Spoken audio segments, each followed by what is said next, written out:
Chapter 31, adventus. So in this chapter, we saw the use of ne to introduce some negative subjunctive clauses. We've already seen that. And more importantly, we saw ablative absolutes. Right? So remember, these center upon two, sometimes more words in the ablative, though you can have other non-ablative words in the ablative absolutes. And they generally give background information of what's going on in the sentence. And for now, your book is, for the most part, going to be careful to set them off by commas, but don't get dependent upon that. You're going to see them without commas. Okay, so in this translation, as usual, I've underlined the verbs in red, the subjunctives I've highlighted in green, and the ablative absolutes I've highlighted in yellow. So we start right off with one. Die illuscente. Right, so I think all the ablative absolutes are given you right now. I believe we're going to have participles, right, which is a kind of adjective, right? So it could be a noun and a participle, a noun, and another adjective can be noun and a noun with an implied being, right? I think we saw that in the Nearpod. The first one, though, is a noun and a present, a present participle, right? Present active participle. Okay, so it's going on at the same time. So it'd be while day is becoming bright. So while day is dawning, when day is dawning, we could say. That's going to be our background information, what's going on in the sentence. Right? The background is while day is dawning. Right? While day is dawning, with day is dawning. While sounds better here. Okay, ingens Romanorum multitudo, a huge crowd of Romans. Right here we have two words split with a genitive put in the middle. We saw that pattern previously, and we'll see it many times. So a huge crowd of Romans, the verb is compleba, was filling vias orbis, the streets of the city. Pauperes ex insulis exhibant, ut aquam me fantibus publicis traherent. So the verb is exhibant, right? So ebant, they were going, exhibant, they were going out. And then we have the preposition as well, right? One idea though, so we don't have to say going out twice. So who were exhibant? The pauperes, the poor people, the paupers, the poor people. So poor people were going out of their insules, right? Islands, apartment buildings. Why were they doing that? In order to traherent, to drag, or in this case maybe to get water, a fontibus publicis from the public fountains. Right? So obviously, if you're a poor person living in an apartment complex, an apartment building, you're not going to have water piped directly to your building, right? The wealthy people may, but other than that, it's being piped to bathhouses and to these public fountains where the people in general could come and get water. Right? So imperfect subjunctive, and it's a purpose clause. Why were they going out of their apartment buildings? In order to get water from the fontibus publicis, the public fountains. Senatores had formed lectes vehebantur, right? So vehebantur, passive verb, right? Entor. So senators were being carried, right? A vehicle carries, were being carried ad forum, to the forum. And what about lectices? Sabula means, right? By their lectica, by their sedantiers. Okay, so senators were being carried by the Avila means. Remember when the action is done by a thing, it means if the action was being done by people, like the slaves carrying it, servis, right, would be an ablative agent with our ob. Right? But here it's the things, there's no our ob, it's ablative means. So senators were being carried to the forum by means of sedantiers. In repis fluminis Tiberius, so on, okay, repis, right, that's an ablative plural, on the banks, no relation, on the banks. Then fluminis also ends in is, but now it's a third declension genitive singular, right? So on the banks of the river Tiber, so of the Tiber River. So on the banks, then genitive, of the Tiber River, where many granaries were sita located. Okay, fermentum e naivus a sacchariis exponebatur. So exponebatur, another passive verb, right? An imperfect passive here. So was being unloaded, placed out. What was? What can be by a subject here? Okay, that's an ablative object of also ablative fermentum. Okay, so grain was being unloaded. Then I got the prepositional phrases from the ships. Sakari East, by the dock workers. Right, so here as an ablative agent. Right, the action is done by people, so our ablative agent. Right. Servi qui awenaliciis a Britannia importati erant, a naivus decabantur, catenus gravibus vincti. All right, so there's a lot there. So let's leave out the qui clause here, the relative clause, and we have servi a naivus decabantur. So slaves were being led, right? Imperfect passive again. Entor, the BA tells me it's imperfect. So we're being led a naivus from the ships. Right, another nominative though here, wincti, the perfect passive participle from winkio, bound by the ablative means. How are they bound? By means of or with heavy chains. Right, so servi, the slaves, bound by heavy chains, were being led a naivus from the ships. Slaves who, we get the relative clause, who, the verb is importati erant, which you know is pluperfect passive, so who had been imported, you might as well say, Wenalikiis, by the slave dealers, remember Supax, e Britannia, from Britain. So slaves who had been imported by slave dealers from Britain were being led from the ships, bound by heavy chains.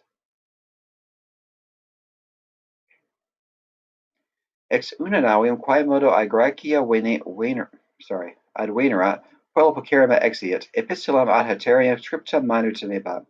Procina eius a sero portavantur, viro quadraginta anorum totantaque erant sarcinae ut servus eas vere vis possit. Okay, so from one of the ships. So una here, of course, is ablative, the object of a set space. Navium, third declension genitive plural, ium. So from one of the ships, a puella pulcherrima exiit. So a very beautiful girl exiit. Right? Double I, perfect sense of to go. So went out, exited. Right? The relative clause describing her. Who? Modo, just recently. Right? Modo has different meanings. Here, the context would suggest just now. Adwenerat, of course, pluperfect, right? The perfect stem plus erat, two past tense forms together. So had arrived. So who just now had arrived a Graecia from Greece. So from one of the ships, a very beautiful girl who just now had arrived from Greece exited epistulam ad haterium scriptum minor tenebat.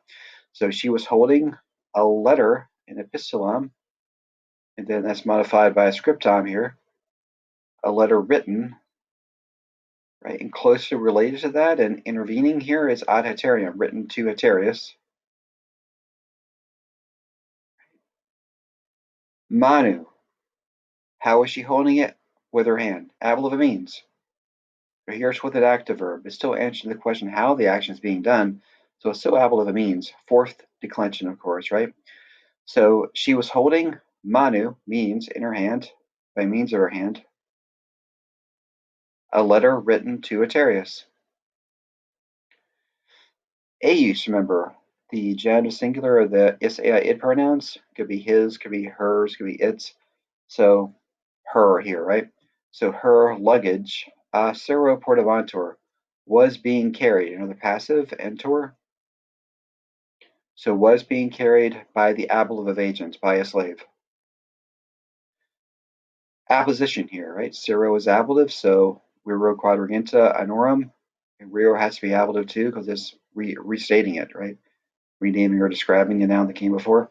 So a man, ablative, genitive here. So a man of 40 years, a genitive of description. Remember, a quadraginta doesn't decline, doesn't have an ending here. So a man of 40 years. The norm does, so that's how I know it's genitive. A genitive of description. What kind of man? A man of 40 years. So he's 40 years old. Tot tantaeque. So many and so great were her luggage. Okay, and with words like tot and tantai, you're expecting a result clause, subjunctive here, right? So they were so many and so great, so big, that as a result, the slave weeks, barely or scarcely, was able to do the infinitive fere eas, them. Right? So the slave was barely able to carry them. Okay. So posse. Imperfect subjunctive. Remember, posse is the infinitive to be able. Sole orto, so another ablative absolute. Right? A couple words in the ablative, set off by a comma to make it easier for you now, and it generally just gives background information on what's going on. So perfect active participle from orior, so the sun having risen. Right, that's our background info. That's your ablative absolute.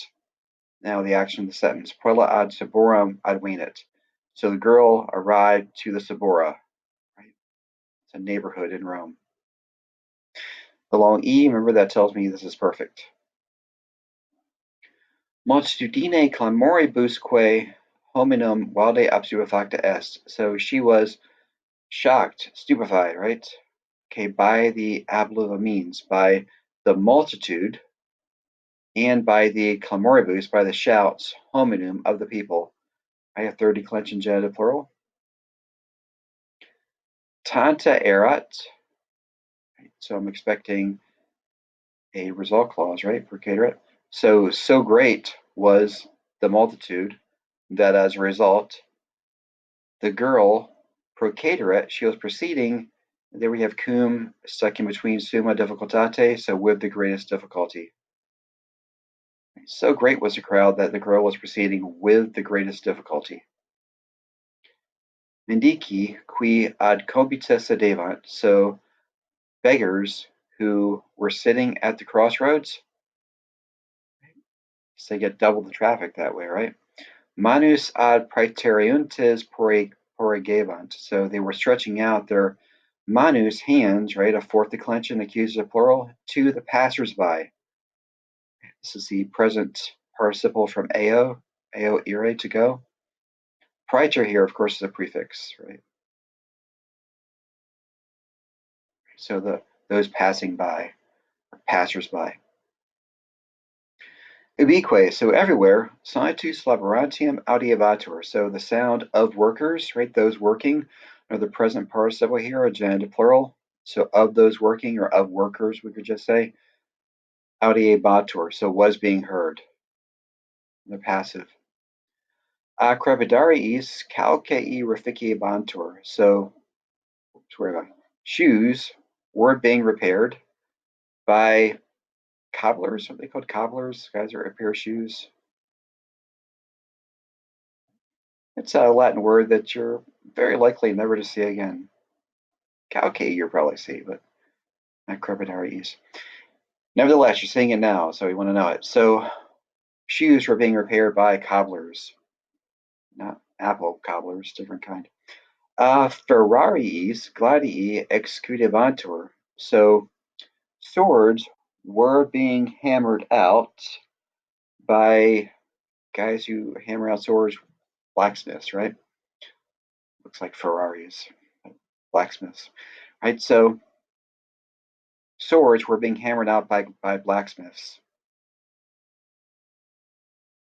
Right? Fabris tigna secavantur.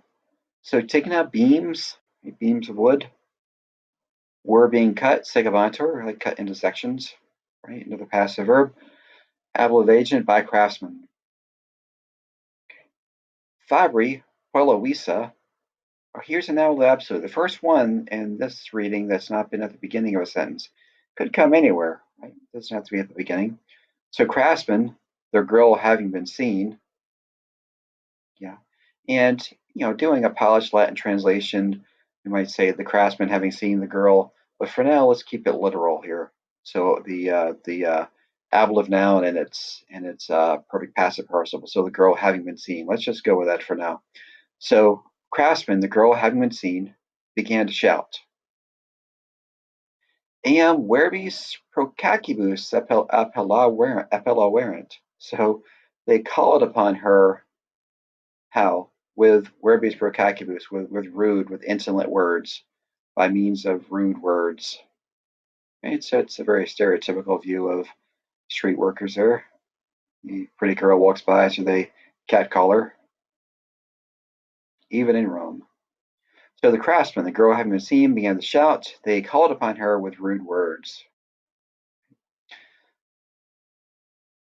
Quae tamen, clamoribus fabrorum neglectis voltu sereno celeriter praeteriat. All right.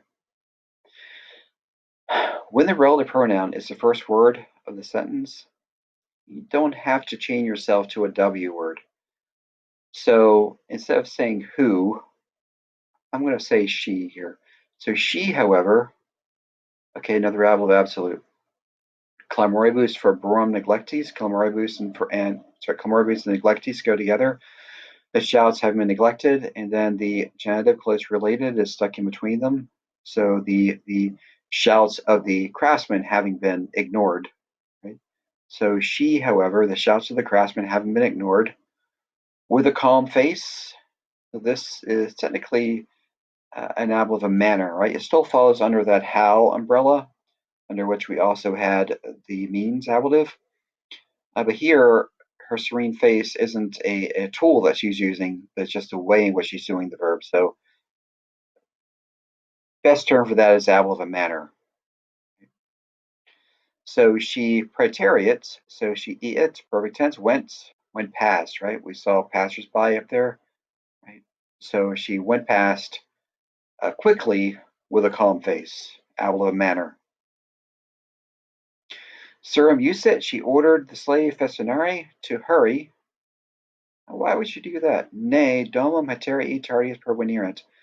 Purpose clause, right? This is why she ordered him to hurry, so that they not pervenerant arrive to the house of Atarius Tardius. We just say late. It's a comparative, so kind of late. But just say late here.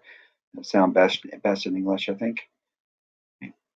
So here we have nay introducing a negative purpose clause.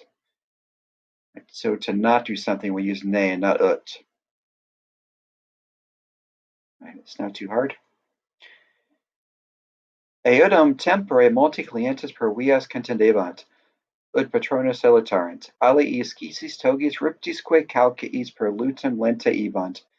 Eis difficula erat festinare quod lutum erat altum, viae angustae, multitudo densa, alii qui nobili gente nati sunt celeriter procedebant, quod sere multitudinum fustibus demoebant.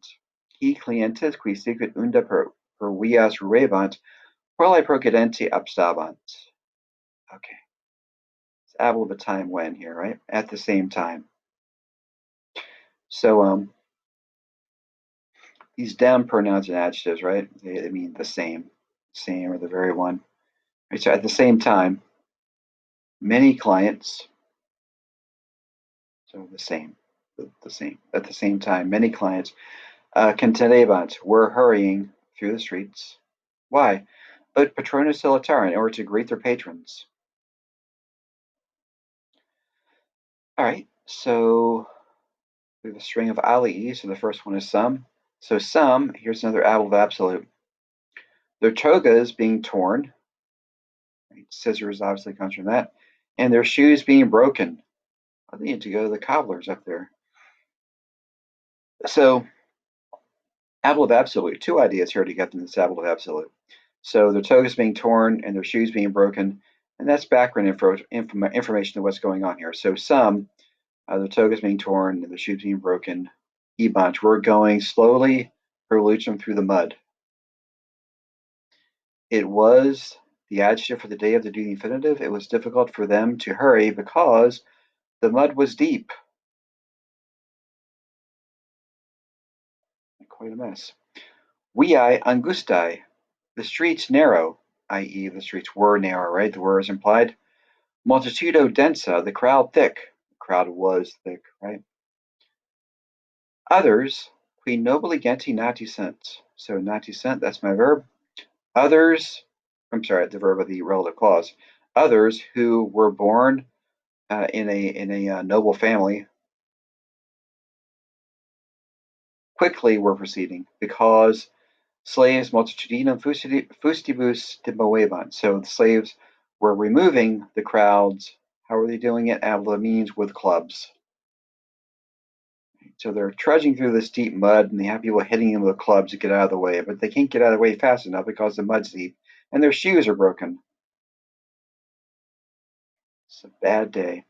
So because slaves were removing the multitude with clubs, these clients who sikut unda, just like a wave, right? A simile here, who just like a wave were rushing through the streets. Quaeli procedenti abstavant, were blocking, and this verb takes a dative, right? Not surprising with the prefix ab. So we're blocking the girl proceeding, going forward, right? So procedenti, a present active participle, quaeli, dative here again, because abso takes a dative, so it's the object of a special verb. Quaeli, first declension dative, present participle takes a third declension ending, so it's an I in the dative. Right? So that's the arrival of this mysterious girl that we'll read about in the next two chapters. And your first introduction to the adverb absolute, which, as I'm sure I mentioned many times already in class, you're going to see all the time going forward. All right, until next time.